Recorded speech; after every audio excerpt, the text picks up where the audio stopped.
75 Days Hard, the fitness challenge that has been around since 2019 and has really started to trend once again. The rules are simple. You must do the following things every single day. As someone with an active lifestyle, I thought it would be a challenge, but I honestly thought, how hard can it be? The answer is actually really hard. By the way, my name is Athens IV. I'm a certified personal trainer. I've been working out since I was 13 and I've watched over 50 body transformations. Here's my take on 75 Days Hard and how I failed.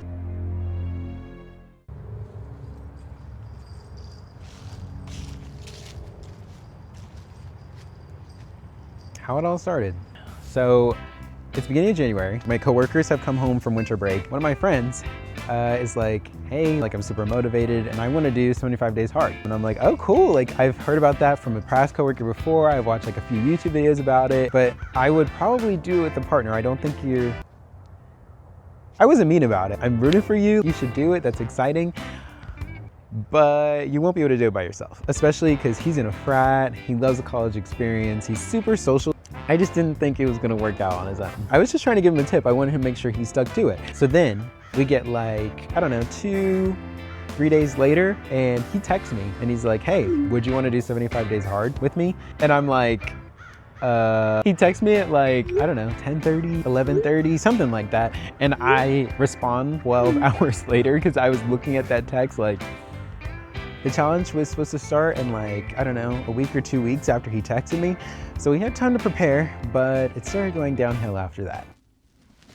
So I failed. I failed in 2 ways. One with documenting my journey and the other with the actual challenge. So let's break that down. So with documenting my journey, when I first accepted the challenge, I knew that I was going to try to do it on YouTube because I want to do fitness challenges on my channel. I thought it would be a good experience to do a fitness challenge and like experience like vlogging and getting different shots, and because it's kind of trending on social media. So I was like, okay, this is perfect. But it didn't work out because I knew that I had to do my day zero stuff. The day zero stuff that I had to do that I wanted to film was doing my measurements and doing my weigh-in and my strength test and all that stuff. I didn't do any of it actually on day zero. Obviously, because I didn't do any of it, I didn't record any of it. I'm the kind of person that wants to do everything right, and so because I didn't do it to the standard that I liked, I was like, no, like I already missed it, it's too late. But I couldn't stop because I was doing it with my friend, so that was the first failure. I was gonna just film it on day 1 or day 2 or something like that, but it felt ingenuine, so I wasn't really sure what to do. And besides the fact that I didn't film day 0, when I got into the actual challenge, I wasn't filming everything that I was doing. All the videos that I've seen, people like record all their parts of their day 1, definitely their day 1, day 2, day 3, maybe day 7. And besides all of that, I wasn't recording at the gym,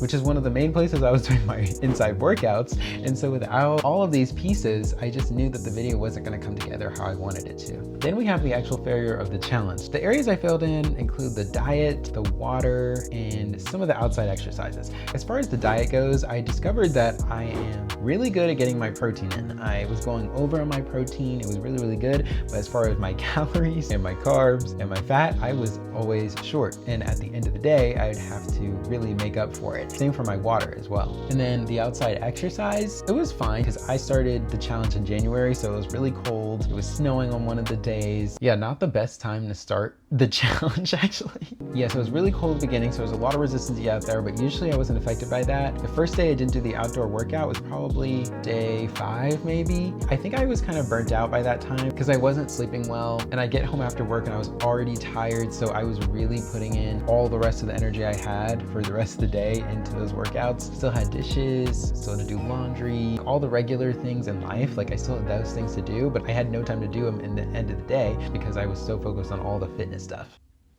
Although I did fail, the challenge did help me with a few things. Number 1, it made me more aware of my daily habit, the diet and water. Like it made me just way more aware of the fact that I wasn't drinking enough water and that I neglect drinking water at work. And then for my diet, it made me realize that I'm really good at getting my protein in, but I'm not eating enough to reach my goals. When I'm thinking about like my own journey, like as far as fitness, and I think about progress I made like in the past few years, it's probably been due to the fact that I haven't been eating enough calories this whole time, you know what I mean? That's why tracking calories is so important, because you can't really tell if you're doing the right thing unless you fully track it. I also realized I was getting really good protein, but I wasn't getting good at carbs and fat, which are also really important when your body is rebuilding. Additionally, one of the things you have to do for 75 Days Hard are progress pics. I was doing my progress pics. I was also coupling it with doing a weigh-in every day. That really stuck with me, like a lot more than I thought it would. I included it in my morning routine, in which I just get in the bathroom and I just like weigh, and then I do my progress video. And yeah, I really like that habit. And I think it's obviously a good way to track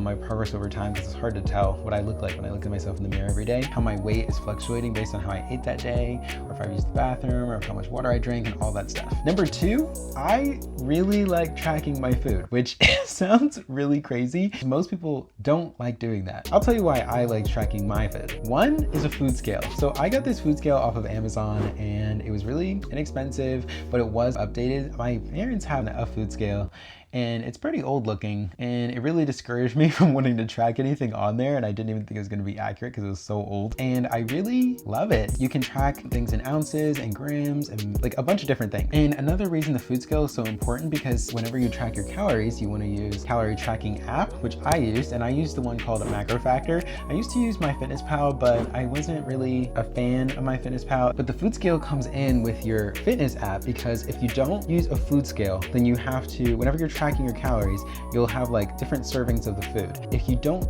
use a food scale, then you have to do the exact serving every time. For example, if you're using cereal, instead of having to get 1 cup, 2 cups, half a cup, whatever, you can just pour how much you want, weigh it on the food scale, type that into your MacroFactor app, and you're done. Not to mention, after you use a calorie tracking app, over a period of time, you start to notice you are eating relatively the same thing daily, weekly basis.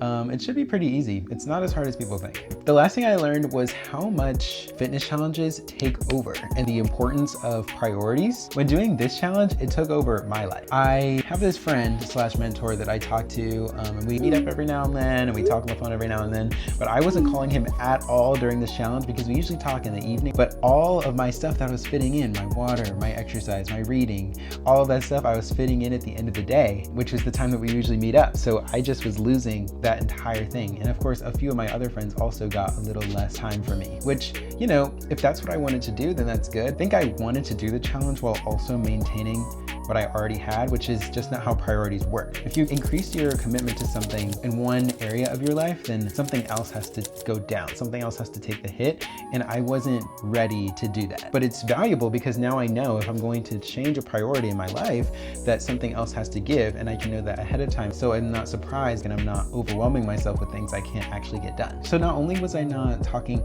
to my friends or whatever, I was also having some really long nights, because what I would do is, even if it was past 12, I went to sleep at 1, and that's when the day ended for me, you know what I mean? So I would have long nights of staying up really late to get in all my calories and all my water and my reading and all this stuff, and it was just not it. Like, it wasn't good for my sleep schedule, it wasn't good for the next day, which I needed to be ready for the next day so I could fit in stuff earlier, but it never worked, because I go to sleep so late, wake up so late. It just was a terrible cycle. So yeah, all of those things really made me think. So if you're thinking of trying this challenge, I really want you to think and say, if I just finished challenge, I realized that I'm not gonna be able to talk to my friends as much. I'm not gonna be able to work on my work as much. These are all things you need to factor in before you say you're going to commit to this challenge, because it really does take a lot of time. I will say that if you really just plan out your days on like Google Calendar or a paper planner or something like that, then it is possible to like try to balance everything out, but you need to realize that it is going to be very difficult, and you might end up being hard on yourself for not being able to do every single thing that you have planned for yourself. So, this raises the question, what's next? Let's just say I'm not a quitter, and I haven't given up yet.